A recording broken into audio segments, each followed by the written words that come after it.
téléspectateurs, et aujourd'hui c'est un jour très très spécial. Et ceux qui nous sont à peine joints à nous, je voudrais vous dire que nous parlions concernant l'état de l'Église globalement. Notre invité aujourd'hui, c'est le docteur David Edward Howard, et qui est venu pour être avec nous. Et je sais que ceux qui ont été avec nous depuis et regardez ceci, ils se sont bénis. Et vous vous êtes reprimandés, vous êtes corrigés. Après cette session, vous ne serez plus jamais les mêmes. Nous continuons. Docteur, je voudrais que vous nous demandiez de parler de l'enlèvement. Je vous ai pas entendu parler des noces de l'agneau de Dieu. Ma question est la suivante. Quel est l'état de la préparation dans l'Église? Est-ce que l'Église est préparée pour les noces de l'agneau de Dieu? Et quelle est la réception du message de la repentance et sainteté? Est-ce qu'ils l'ont reçu? Parce que s'ils ne l'ont pas reçu, alors ils ne sont pas prêts. Donc, je ne sais pas, qu'est-ce que vous pouvez vous dire concernant cela? Parce que vous avez dit chaque fois, l'enlèvement, préparez-vous, l'enlèvement, préparez-vous, l'enlèvement, préparez-vous. Merci. Alléluia. Je pense que cela marque pratiquement presque la finalité de la conversation que nous sommes en train d'avoir. C'est très triste. C'est très triste. Parce que l'Église a été créée pour le royaume de Dieu.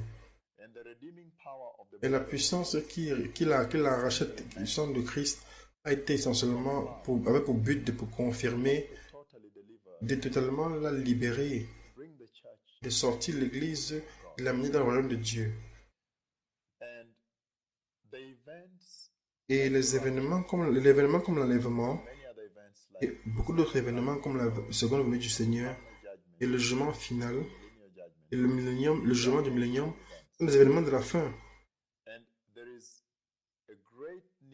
Et il y a un grand besoin pour l'Église d'opérer dans le spirituel, dans le Spirit du Seigneur, afin de pouvoir percevoir la signification de ces événements dans sa vie. La tristesse vient du fait que l'Église ne saura pas combien important est qu'elle se prépare pour les noces de l'agneau de Dieu, à moins qu'elle marche avec le Saint-Esprit, actuellement reçoivent la révélation du Saint-Esprit concernant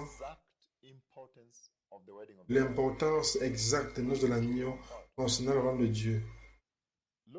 Regardons maintenant l'Église, comment elle se trouve maintenant. Je suis désolé de dire que si l'enlèvement prend place aujourd'hui et maintenant, elle ne sera pas enlevée. Et je parle d'une très très petite minorité, pratiquement inconnue, qui va réussir à entrer au royaume de l'agneau.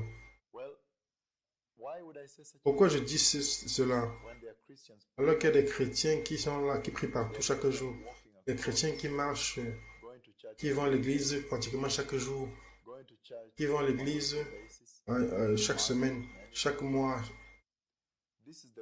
Voici le motif pour lequel je le dis, la raison pour laquelle je le dis. Lorsque le Seigneur a acheté l'église au travers du sang de Jésus, il a établi certains standards pour l'église. Et il n'y a pas plus grand standard que la sainteté de l'Église. La sainteté que le Seigneur nous a donnée, il a également parlé, il l'a célébré dans le livre d'Hébreux 12, 14, comme je l'ai dit. Il dit en résumé, sans la sanctification, personne ne verra le Seigneur. Donc je suis désolé de dire que cette écriture est toujours en place aujourd'hui. Jusqu'au jour des noces de l'agneau, cette écriture sera en place. Donc, si vous regardez la conduite ou l'état de l'Église en ce moment, elle se comporte comme si il y a une couverture sur cette écriture-là, ce passage d'écriture. Également, autre verset, comme dans 1 Pierre, chapitre 2, et 1 Pierre, chapitre 1, et beaucoup d'autres écritures dans ces passages qui mettent également l'emphase sur le besoin de l'Église de marcher dans la sainteté. Apocalypse 19, verset 6 jusqu'au verset 9, il continue de parler de la grande joie qui prend place au ciel et une grande jubilé qui se passe au ciel. Le ciel se dit un complet arrêt par rapport aux noces de l'agneau de Dieu. Et pourquoi? Parce que son épouse, finalement, s'est préparée. Elle s'est revêtue du fin lin éclatant et pur. Mais ce fin lin, si vous l'examinez très bien, c'est la sainteté de l'Église. Et dans le livre de 1 Pierre, il dit également que comme celui que vous appelez un saint, dont vous aussi soyez saint dans toute votre conduite. Je parle de tout ce que vous faites.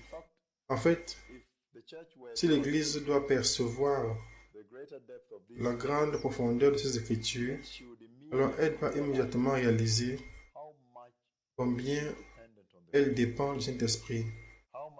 Combien sans le Saint-Esprit, elle n'a pas d'issue. Elle ne va aller nulle part. Elle ne verra pas les noces de l'agneau. L'Église en ce moment va se préparer pour les noces de l'agneau. Parce que premièrement, pas beaucoup de pasteurs prêchent l'enlèvement de l'Église. Et même le Seigneur a dit, comment est-ce qu'ils se prépareront ceux qui n'ont pas entendu parler de cela?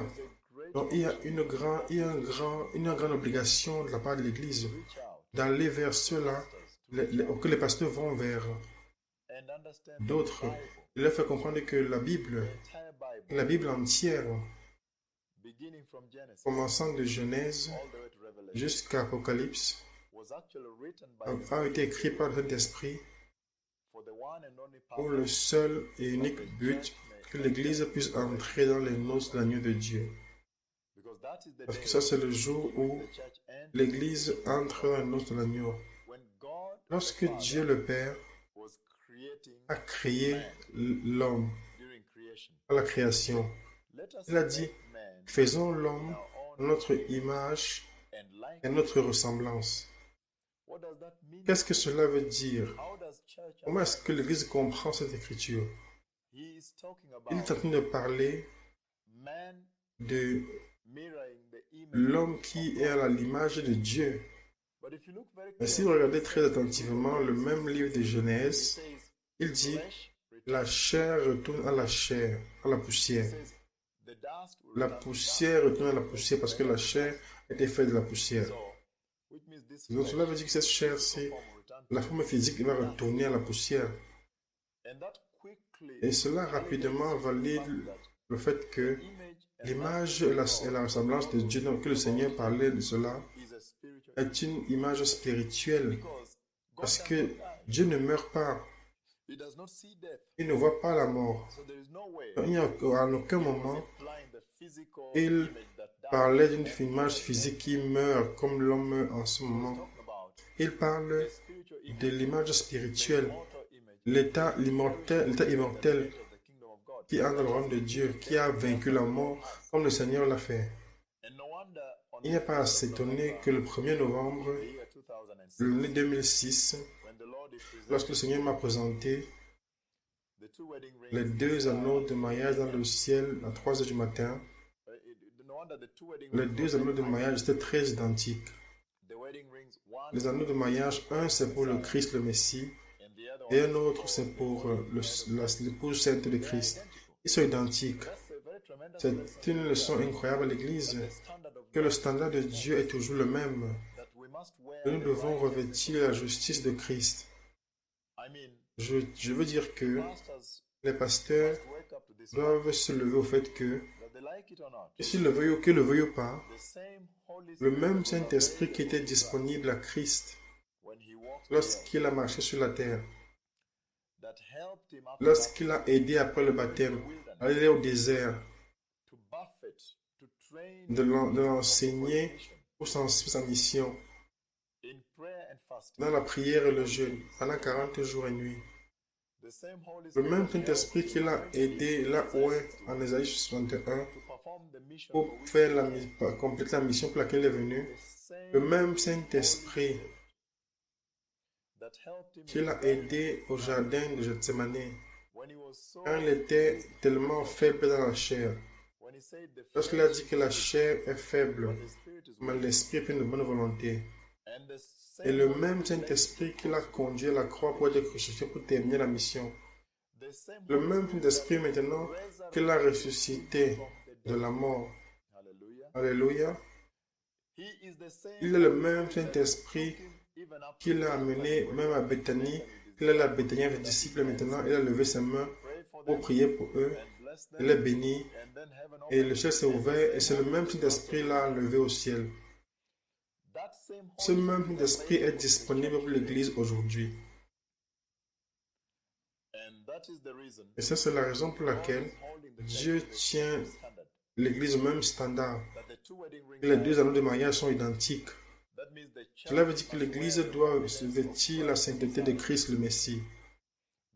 Parce que nous avons le Saint-Esprit, notre conseiller, notre aide, et il veut nous aider pour tuer la chair, crucifier la chair, comme Jésus l'a fait, afin que notre esprit puisse être purifié, être fort et être prêt pour l'enlèvement.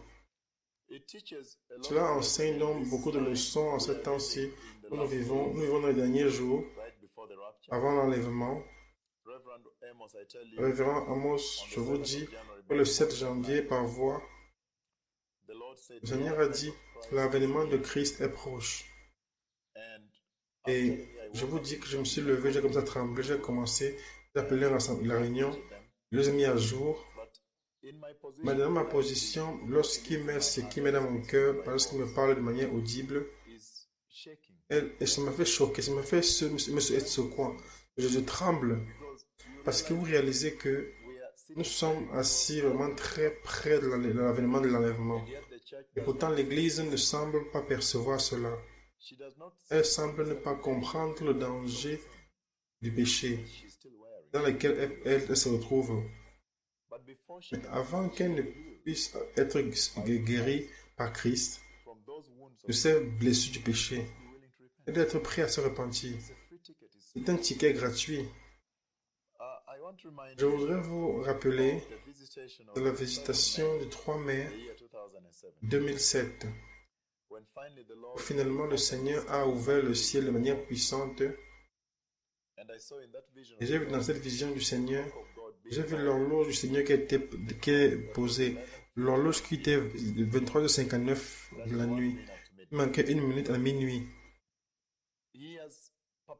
Il a perpétuellement, de manière persistante et continuellement et constamment continué à parler de la seule et même chose, l'avènement de l'enlèvement qui est proche, l'avènement de l'enlèvement qui est proche. Cela vous fait comprendre que l'état du cœur du Seigneur au ciel, c'est un état qui dit, regardez, le temps est terminé. Parce que je sais que le temps est terminé. Je sais qu'il vient comme un voleur. Regardant vous, l'Église, je ne vois pas que vous êtes prêts. Je ne vous vois pas préparés. Vous voyez ce que je veux dire? Et donc, c'est pourquoi il est important que l'Église commence à ce moment à se préparer. Et le seul moment de se préparer, comme la Bible nous le fait comprendre, est la dispensation de la préparation, de préparer le chemin.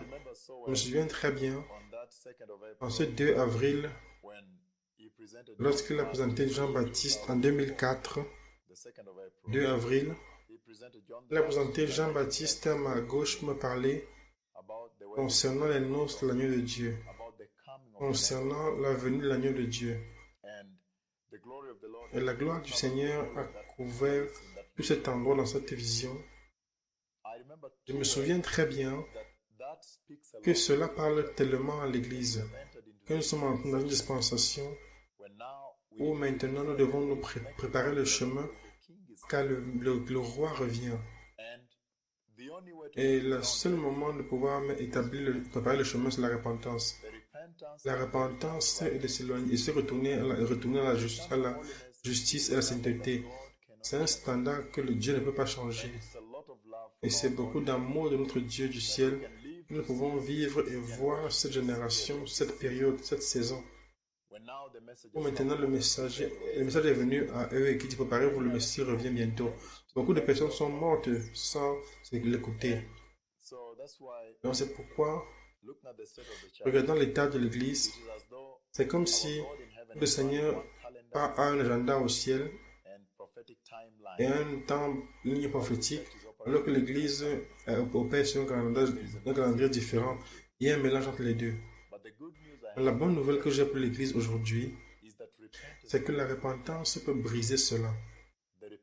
La repentance est retourner à la sainteté dans l'Église. Je parle d'un réveil de repentance et baptême. Baptême dans l'eau, totalement immersion, pas ce qu'on met sur la croix, sur le visage. Le baptême du Saint-Esprit est le feu qui purifie le péché hors de l'Église, hors des chrétiens. Le feu que Jean-Baptiste a parlé dans le livre de Matthieu chapitre 3, le feu qui va brûler dans un feu qui ne s'éteindra pas, il détruira la pâte et laisser l'onction du Saint-Esprit dans l'Église. Donc, certainement, l'Église n'est pas prête. Je sais que le Seigneur parle d'un petit reste qui va entrer dans le royaume de Dieu, mais laissez-moi vous dire, c'est le désir et le cœur du Seigneur que l'Église entière puisse entrer dans le royaume des cieux. Merci beaucoup, docteur. Au revoir.